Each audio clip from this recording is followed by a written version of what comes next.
Bueno, vamos a ver qué dice Armonías de Vingurumá de Río Sucio o la emisora de Guática. De pronto por aquí oímos la emisora.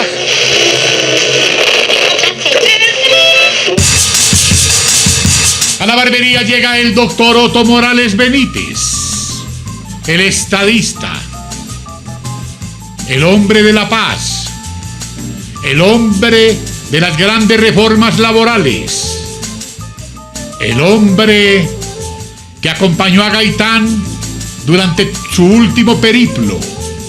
Hoy estará aquí en la barbería contándonos las cuitas del 9 de abril, su primer discurso con Gaitán en Cartagena, cómo fue su paso en el gobierno de Alberto Lleras, qué recuerdos le quedan al doctor Otto Morales Benítez del 48, qué pasó con Gaitán, qué pasó con el famoso curita que le dijo a Ospina Pérez: saque los bandidos de las cárceles para que esta revolución se vuelva una trifulca. Está pues con nosotros hoy en la barbería, en la primera parte hoy, el doctor Otto Morales Benítez. El domingo tendremos la segunda parte a las 9 de la noche y el lunes la tercera parte a las 8 de la noche. Otto Morales Benítez, hoy en la barbería, en sus primeros 90 años. ¡Uy! ¿Qué es esto? ¡Ave María! ¡Bienvenido! Gracias, muchas gracias, William, muchas gracias. ¡Bienvenido! Muchas gracias. A ver, yo le recibo.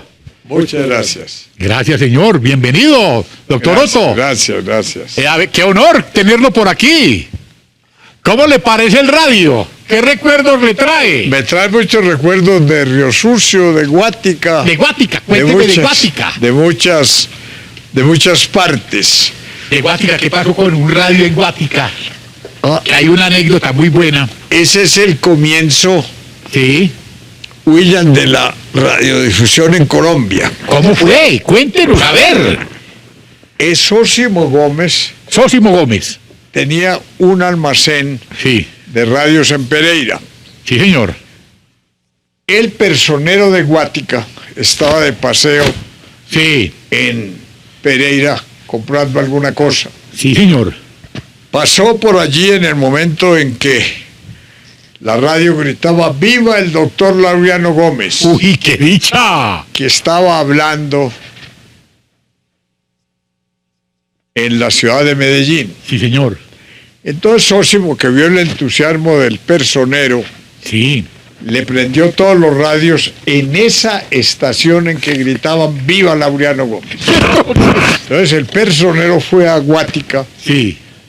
y propuso que de todas maneras debían de comprar Sí. un radio para que los conservadores de Guática oyeran al doctor Gómez. Se A aprobó, Laureano. a Laureano. Ey. Se aprobó la proposición, Sí. les entregaron la plata a él, Sí. al personero, Sí. al tesorero y al Sí. alcalde y fueron a Pereira. Compraron el radio. Sí. El sacerdote le pareció una cosa de gran De gran impacto. impacto en la vida social de Guática Guática. y quitó el San Antonio que estaba a la entrada de la iglesia y ahí pusieron ¿La el iglesia radio de Guática? de Guática. Le avisaron a los conservadores que se inauguraba el próximo sábado. Sí. Los conservadores llegaron en multitudes, En con mulas, sus todo. hijos, con sus mujeres, con fiambre, y se sentaron a esperar el prodigio del radio. En esa época la luz era muy pobre, eran luces municipales, principiaban a entrar al radio, y el radio hacía hasta que de pronto cogía volumen y Sí. se estabilizaba. En ese momento, y ese día, estaba hablando el doctor Alfonso López Pumarejo en Cali, y esa fue la estación que cogió el radio. Entonces. Y en ese momento el doctor López terminaba sus discursos, que siempre los terminó con tres vivas, al gran Partido Liberal, dijo: ¡viva el gran Partido Liberal! ¡Viva el gran Partido Liberal! Y se levantaron todos esos conservadores de Guático. Este radio resultó liberal y no volvieron pedazos. Así comenzó la radio en Colombia. Así comenzó. ¡Qué cosa tan buena! ¿Ah? Bueno, estamos con el doctor Otto Morales Benítez. A él le tocó vivir prácticamente las épocas más ardorosas del Partido Liberal Colombiano. Sí, es cierto. Al lado de Gaitán, claro. Yo fui turballista de Gabriel Turbay. de Gabriel Turbay, claro. La campaña presidencial. Sí. Yo era el presidente del directorio liberal de Caldas. Entonces me tocó manejar. De Caldas, pues, que era Caldas y Caldas, Risaralda. El Caldas, viejo Caldas. El viejo Caldas. Sí. Y ya perdido el Partido Liberal, vino una convención liberal en que escogieron como jefe del partido al doctor Eduardo Santos. Santos era muy amigo de Gaitán. Tan amigo que ha sido Sí. la persona que asistió al matrimonio del doctor Gaitán en Medellín con Amparo Jaramillo. Ajá. Él fue padrino de ese matrimonio. Entonces tenían muy buena amistad. Santos se fue a hablar con Gaitán para que hicieran listas juntas, porque lo que se iba a definir eran la Cámara, el Senado y asambleas. Sí. No había una discusión ideológica. Gaitán dijo: no, yo sigo con mi movimiento. Entonces el doctor Santos reunió a los jefes del partido. Muchos dijeron que iba a ganar el doctor Santos. Yo le dije: el doctor Gaitán nos va a ganar. ¿Usted le dijo eso? Sí, porque yo acabo de recorrer el Gran Caldas y yo no sentí sentimiento contra Gaitán, sino al contrario. Se siente, se siente, se palpa. ¿no? La gente estaba entusiasmada. Ganó Gaitán. Ganó Gaitán. ¿Y entonces? El doctor Santos dijo: no puede haber sino una voz liberal pidiéndole que cese la violencia al gobierno conservador. Entonces, vamos a reconocer la jefatura del doctor Gaitán y a la vez se le entregará toda la organización política. Las llaves y todo. Todo. Consiguió la asamblea de Cundinamarca y dijo: habla Luis López de Mesa, habla Carlos Lozano y Lozano. ¿No le parece? José Castro Martínez, el gran político de Boyacá, y Roberto García Peña, que era director del Tiempo, para que el país sepa que el Tiempo va a apoyar a Gaitán. Nos volteamos al gaitanismo inmediatamente, y yo a los 2 días, el jueves, recibí una llamada del doctor Gaitán, en que me dijo: doctor Morales. Yo le dije inmediatamente: jefe. O sea, que se volteó ahí mismo. Yo me volteaba, estaba volteado. ¿Qué volteada tan rápida? Rápida. Le dije: jefe, ¿cómo está? Entonces me invitó a ir a Cartagena, que había una gran manifestación en la Plaza de los Coches. Entonces nos fuimos. Pero me hizo una cosa, una cosa que me preocupó. ¿Qué le hizo? Él no me dijo que yo iba a hablar, sino cuando aterrizó el avión en Cartagena. Frente a semejante orador, yo tenía que exponerme a hablar, era complicado. Principié a hacer elucubraciones. Por fortuna, los liberales de Cartagena fueron muy generosos conmigo y aplaudieron. Entonces no quedé mal. Acompañé al doctor Gaitán por todo el país. Fuimos después a Popayán, a Pasto, estuvimos en Cali, fuimos a Bucaramanga, pero todas partes. Estuvimos en Cúcuta, etcétera, por todas partes. ¿Y montaban en avioncito? En avión. Gaitán era un orador extraordinario. Electrizante. Era una cosa que conmovía a las gentes. Él comenzaba a hablar y a los 10 minutos la gente ya estaba entregada totalmente a Gaitán. Es decir, obedecía. Era una cosa excepcional. Excepcional. Gran orador. Un espectáculo. La exposición de tesis, la exposición de problemas nacionales, la forma como presentaba las relaciones del liberalismo con el pensamiento universal. Era una cosa asombrosa. realmente de una riqueza excepcional. Yo aprendí a admirarlo mucho, porque además en los diálogos inmediatos, en el avión, en los hoteles, él era hombre de gran cultura, formado aquí en la Universidad Nacional, en París, en Roma, y en Europa le han tocado los fenómenos más importantes. Primero la Revolución Rusa, a la cual él no asistió, pero eran los efectos de la revolución sobre toda la cultura europea. Luego el problema del fascismo y del nazismo. Entonces le tocó Hitler y Mussolini. De suerte Claro, que le tocó el Duce. El Duce, todo eso que formó un movimiento en todo el mundo. Así ven. Y además, en la parte artística estaba cambiando todo. Por ejemplo, Debussy en la música estaba cambiando todo el ritmo que venía de los grandes creadores. En el arte, pues estaba Picasso y el arte negro que se había instalado en ese momento, y luego todos los sismos literarios. De suerte que él tenía una información sumamente completa, entonces era grato escucharlo, porque era toda su experiencia intelectual de Europa, utilizándolo simplemente para la magia de la conversación, ¿no? Era realmente sorprendente. Usted da el paso al gaitanismo, recorre en el país, Gaitán se perfila prácticamente como el presidente. Era el presidente. Claro. Había pasado una cosa, William, sumamente importante, que yo creo que influyó mucho en la muerte de él. Señor. Muchos pueblos que eran absolutamente conservadores, pero conservadores total, votaron por Gaitán. Sí. Y entonces eso yo creo que no gustó. No sé qué reflexiones habría, porque nunca se ha podido saber. Pero yo creo que ese hecho influyó mucho en la determinación de que él se desapareciera de la vida colombiana. El doctor Otto Morales, ¿dónde nació? Contémosle al país. Yo nací en un pueblo lleno de alegría que se llama Río Sucio. Con diablo propio. Con diablo propio, además, con una cosa muy grande, y es que esa es una región minera. Está Marmato, está Supia y está Río Sucio. Hay mucho oro. El oro produce un contagio colectivo, sobre todo cuando es oro de nacionales, de gente colombiana, como eran las minas de Río Sucio. La montaña. Entonces, llega la plata, llega el oro. Eso es lo que se llama las matas de oro. El oro va por el socavón, va avanzando, hay un pequeño hilo conductor y de pronto aparece una mata de oro, lo que se llama una mata de oro, que son 50, 80, 100 arrobas de oro.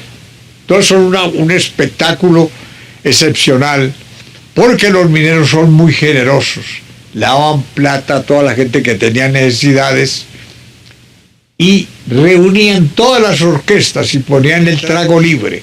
De suerte que era una fiesta fabulosa. Tenían dos plazas allá en Río Sucio. Dos plazas, sí. La plaza de San Sebastián y la de la Candelaria. ¿Por qué la discriminación de las dos plazas? Al nacer Río Sucio, Sí. Río Sucio inicialmente eran dos sectores. Uno que era Quiebralomo, que era el de los mineros, Sí. derrochadores. Quiebralomo, que era. Sí, Sí. se quebraban las bestias de cargar el oro. Por eso es el nombre. Es un nombre simbólico de riqueza. Quiebralomo, y al otro lado estaban los campesinos, más tranquilos, más serenos, que era la montaña. Entonces el padre Bonafón y el padre Bueno, que eran el uno sacerdote de una parte, se reunieron y dijeron: no, esto no tiene lógica. Debemos de hacer una sola parroquia. Habrá dificultades porque hay enfrentamientos entre los dos grupos humanos. Buscaron donde hubiera agua, que era al pie del río, del cerro Ingrumá, que es un gran cerro que hay allá. Claro. Ingrumá quiere decir en lengua indígena piedra dura. Piedra dura. Pero allí brotaban muchas aguas, entonces había forma de alimentar a la gente, de darle agua.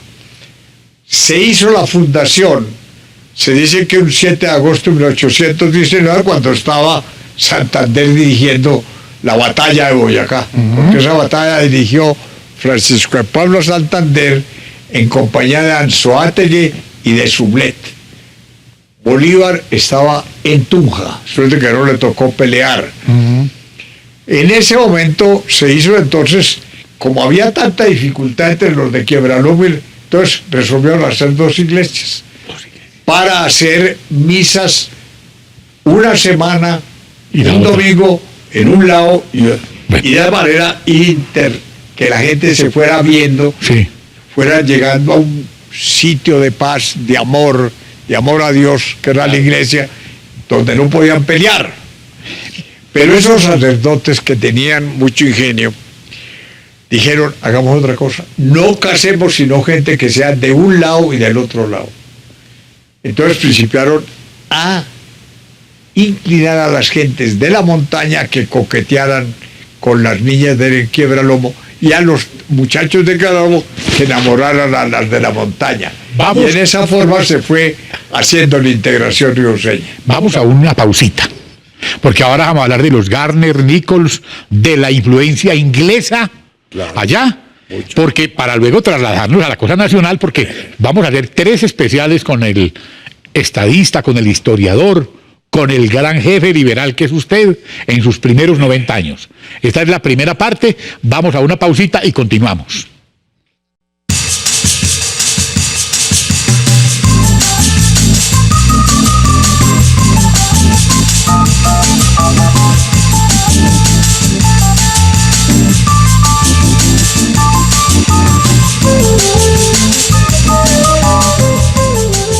Bueno, doctor Otto, antes de ocuparnos del tema de los ingleses allá, de lo que fue el empréstito que pidió Bolívar al gobierno inglés, miremos la barbería. ¿Cómo le parece pues aquí los adornos? Sí, tiene unas cosas admirables. Aquí veo una fotografía histórica con Alfonso López Michelsen, sí, con el presidente Betancourt, con el presidente César Gaviria, y ahí está el tuerto, Luis Eduardo Figueroa. El tuerto Figueroa. Que lo llamaban el tuerto Figueroa, gran escritor, un hombre de mucha preparación en materias históricas, especialmente todo lo relacionado con Santander lo conocía al detalle. De muy buen humor. Y de muy buen humor, y decía cosas muy, muy graciosas. Como por ejemplo el cuento de Monseñor Aníbal Muñoz Duque. Contémoslo aquí. Una barbería. Él fue, el tuerto Figueroa, sí, fue a recoger a Monseñor Muñoz Duque, que tenía un ligero desvío en un ojo. Sí. Y un matadito de ojo. Y el gobernador también tenía otro matadito de ojo. Sí. Figueroa era el jefe de protocolo del departamento. Entonces recibió a Monseñor, que iba de obispo a Bucaramanga. El gobernador le dijo a Figueroa que lo atendiera muy bien, que le explicara que no podía irlo a recibir porque estaban en una discusión con planeación para reservar una plata de una carretera, y eso lo tenía detenido, pero que estaba el gobierno muy complacido con su presencia y que tendría toda la colaboración. El tuerto se fue, recibió a Muñoz Duque, lo trajo. Muñoz Duque vino muy agradado escuchando a Figueroa, que era una caja de música, el hombre de mucha cultura, de mucha riqueza espiritual. Llegó a la gobernación y el gobernador salió y le dijo, ¿qué hubo? ¿Qué pasó? Dijo, es de los mismos. Y el gobernador le dijo, ¿liberal? Y dijo, no, tuerto. ¡Tres tuertos! Bueno, ¿y Gardel qué le recuerda? Mire, veo a Gardel allí. A ver, pues. Y es un gran cuento del presidente Belisario Betancourt. De Belisario Betancourt. Sí, debería. Y él, este cuento me lo contó el presidente Raúl Alfonsín. Yo estuve allá. De Argentina. El presidente me dijo, cuando mi gobierno, era la primera vez que volví a ver democracia después de Perón y después de los Videla y todos esos dictadores que hubo allá. Entonces yo resolví, fueron 19 presidentes de América, darles una comida.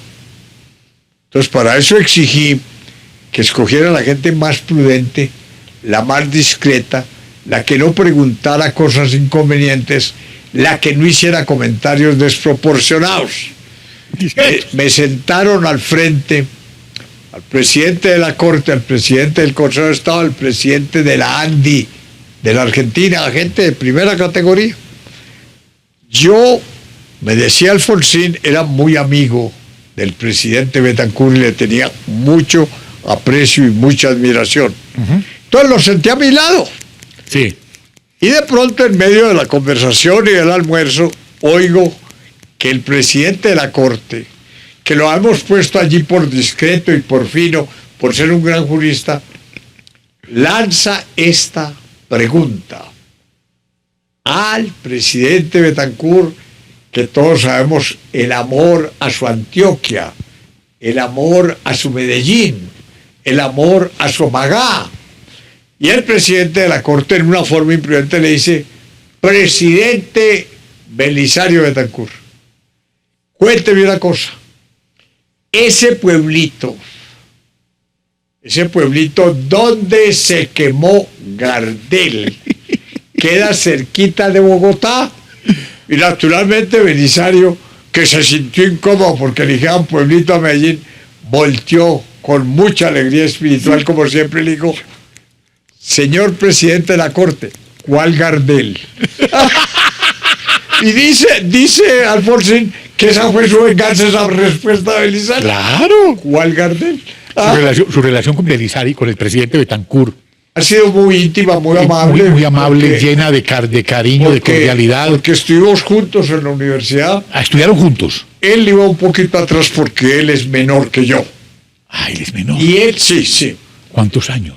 3 o 4 años. Bueno, vamos a descubrir la edad ya del presidente Betancur. Y entonces... Sí, porque él se está quitando tantos años que va a terminar menor que yo.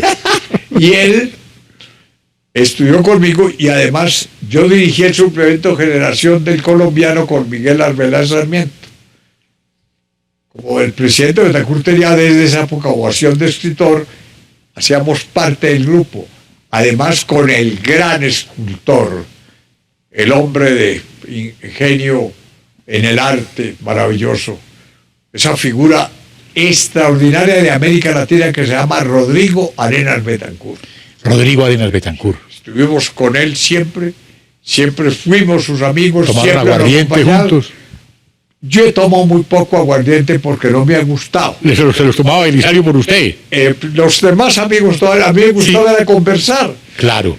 Mi señora, que tenía mucho humor, sí, me decía: no tomes trago porque te tiran la rasca en que vives, hablando duro y riéndote duro. ¡Qué cosa tan buena! Así decía la señora. ¿En qué colegio estudió? Yo estudié en Río Sucio. Sí. 3 años, luego me fui a Popayán La Culta. Allá estudié y terminé el bachillerato. De allá salí para Medellín a estudiar. ¿Por qué se iban a estudiar a Popayán regularmente? Porque los caldenses. Porque nosotros éramos parte del Cauca Grande. Ah, el viejo, el Cauca claro. Grande, que nace, Estado soberano, que nace, en las orillas del Ecuador. Claro. Eran los departamentos de Nariño, el departamento del Valle, sí, el departamento de Caldas, el departamento de Antioquia. Iba el departamento del Estado soberano, iba hasta Urabá. No puede ser. Sí, el primer departamento que se separó fue el de Antioquia. Y recuerde que el Chocó pertenecía también al Cauca Grande. ¿Oh? Sí. Pues allá se iban a estudiar. Íbamos allá porque era... allá conoció al maestro Valencia. Allá era además el único viaje garantizado porque va a carretera a Cartago y de Cartago a Popayán había un tren que salía a las 6 de la mañana y llegaba a las 11 de la noche.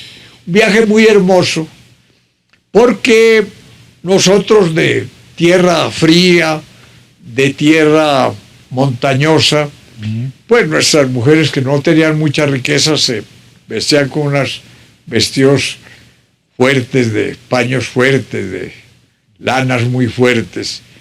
Y uno llegaba, se montaba en el tren y empezaban a salir esas bayunas muy lindas. Todas alegremente con Además, refrescantes, con unas tiras. Unas telas Ya. sumamente suaves, que el viento manejaba caprichosamente. Acariciaba. Y entonces nosotros gozábamos, Sí. porque estamos en esa época de la juventud, en que todo estímulo está favorecido para uno vivir la alegría del mundo. Así es. Entonces eso pasaba muy bien. Y además el tren pasaba a un lado de la casa del Paraíso. Ajá. Entonces María. nosotros que habíamos leído la María y habíamos ¿Y qué? llorado con ella, Jorge Isaac. Jorge Isaacs, entonces estábamos deslumbrados. Era un viaje de maravilla. Después, con el tiempo, yo he estudiado a Jorge Isaacs como jefe político y publicó un libro que se llama Jorge Isaacs en el torbellino político. Él fue gran parlamentario, pero gran orador parlamentario. Peleó mucho con los sacerdotes porque le ayudaban a la reacción conservadora del Ecuador. Sí. Y eso se refleja en los discursos que pronunció en el Congreso. Dirigió 4 periódicos y dio un golpe de Estado en Antioquia. Él estuvo posesionado del Estado soberano de Antioquia, Jorge Isaac. Jorge Isaac, con la teoría de que si Antioquia no adhería al traidor Rafael Núñez, Núñez no llegaría al poder.